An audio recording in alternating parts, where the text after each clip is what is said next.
Hey, it's Coach Rob. I'm here at Rob's Fight Club in Horsham. I'm going to show you a different way of putting on your hand wraps.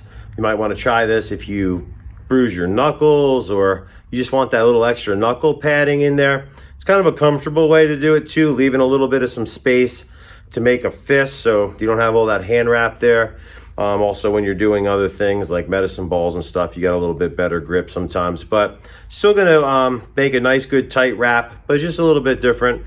When we do our hands, we wrap our hands for fights. We usually use gauze, we use tape. We wrap them a little different than what you usually do with your hand wrap. This is kind of like in between, a hand wrapping and a gauze and tape way. Like it's going to be more similar to how we do it with the gauze and the tape. But so what we're going to do is start with the loop end here.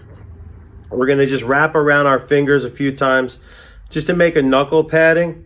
And we're just really going to maybe 3 or 4 times. You can make it thicker if you have a longer wrap. It's totally up to you how much padding you want there on the knuckles. Then we're going to take that and we're going to put it on top of our knuckles just so that the padding goes just over the edge of the knuckles. I'm going to hold it in place with my thumb right there while I wrap the wrap around there. Now, by wrapping that wrap around, it's going to hold that in place a little bit better, okay? So try to get that a little bit snug there if I can. Now, what I'm going to do is I'm going to go down, I'm going to wrap around the wrist.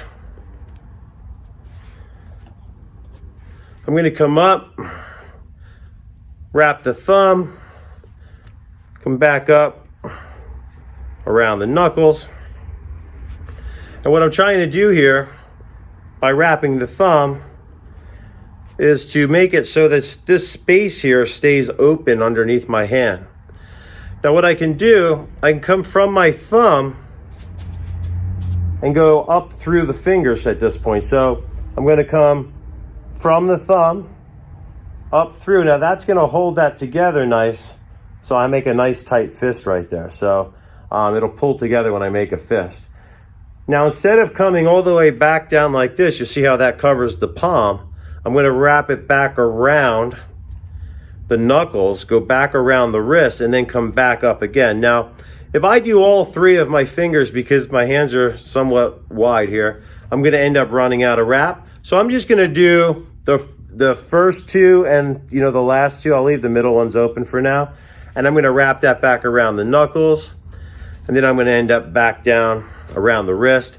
What I'm going to do here is just finish up wrapping the wrist nice. And if my Velcro works out here, which it does, I'm in good shape. I just want that to be around the bone of the wrist. If the Velcro was backwards, then all you got to really do is twist your wrap and then make the Velcro work out.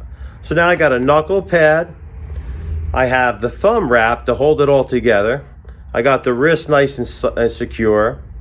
And then I have this room here. You can even like scrunch that up a little bit like there and like pull this down. It really makes so it's nice and like open there on the hand. And when you make a fist, it's going to be nice and tight. Knuckles are covered. If you're doing some bag work without gloves on, you might be able to get away with this kind of a wrap to protect your knuckles a little bit more. Of course, if you're hitting it with improper form, you're still going to scrape these lower knuckles, but that's another thing. But there you go, a different way of doing your wrap. Hopefully you could, you could see good there when I was demonstrating it. But if not, if you're in here, I could show you, I could help you do it a little bit better maybe than the way you're doing it now. But it takes practice, so don't not practice it and then come in and ask somebody else to put your hand wraps on. Especially my kids, when they come in, sometimes like you could tell they've never practiced putting their hand wraps on since the first time. I might help you once or twice or maybe 3 times even, but after that, it's really on you. You got to learn to do it on your own. You got to have that self-discipline to practice, and just shows me that you care about learning what you're doing in here if you take the time to watch the video a few times or to go home and just try to do it on your own. All right, or you got to get in here a few minutes early and try to get those wraps on better. All right, but that's a cool way to do it. Hopefully that helps you out. I'm Coach Rob. This is Rob's Fight Club, and we'll see you on the next video.